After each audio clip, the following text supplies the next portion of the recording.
Hey guys, আসসালামু আলাইকুম। Welcome back to my another recipe. আজ আমি নিয়ে এসেছি কিভাবে চিকেন সসেস বানানো যায়।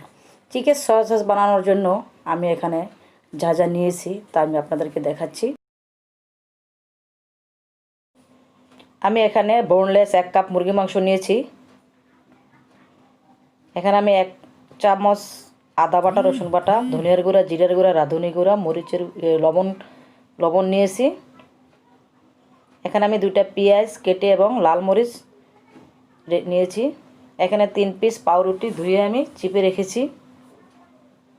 একটা ডিম নিয়েছি, 1/2 কাপ ময়দা নিয়েছি।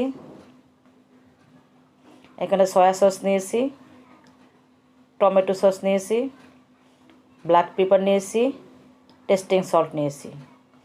তো এখন আমি মুরগি মাংস, পেঁয়াজ, মরিচ এবং পাউরুটিটা আমি ব্লেন্ডারে ব্লেন্ড করে নেব। তো গাইজ, আমি ব্লেন্ড করে নিয়েছি। এখন আমি মশলাগুলো আমি সব এর ভিতরে দিয়ে দিব।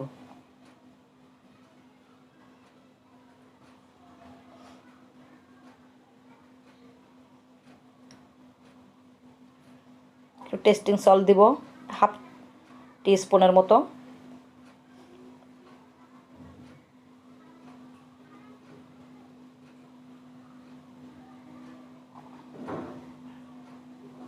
ব্ল্যাক পেপার দিব 1/2 টিস্পুন।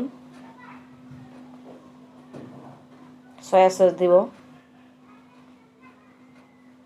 1 চা চামচ। টমেটো সস দিব 1 চা চামচ। ডিমটা আমি ভেঙে দিব। এখন সবগুলো আইটেম একসাথে দেওয়ার পর আমি এগুলো ভালো করে হাত দিয়ে মেখে নিব।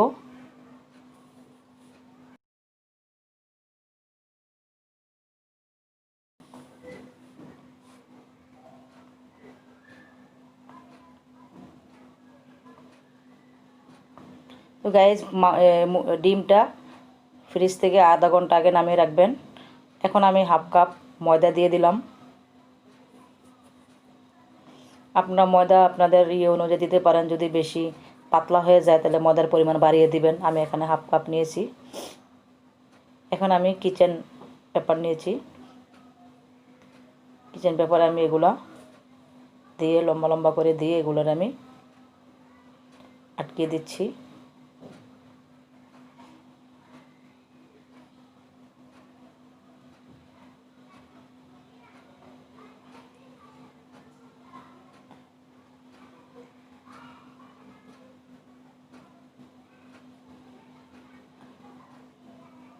হ্যাঁ, 2 সাইড আমি চাপ দিয়ে দেবো যাতে ভিতরে থাকলে ঠিক হয়ে যায়। এখন এইভাবে আমি সবগুলা বানিয়ে রেখেছি। এখন আমি চুলে একটা পাতিল বসে সেখানে পানিটা একটু গরম করে রেখেছিলাম আগেই। এখন এর ভিতরে আমি এগুলা দিয়ে সিদ্ধ করে নিচ্ছি।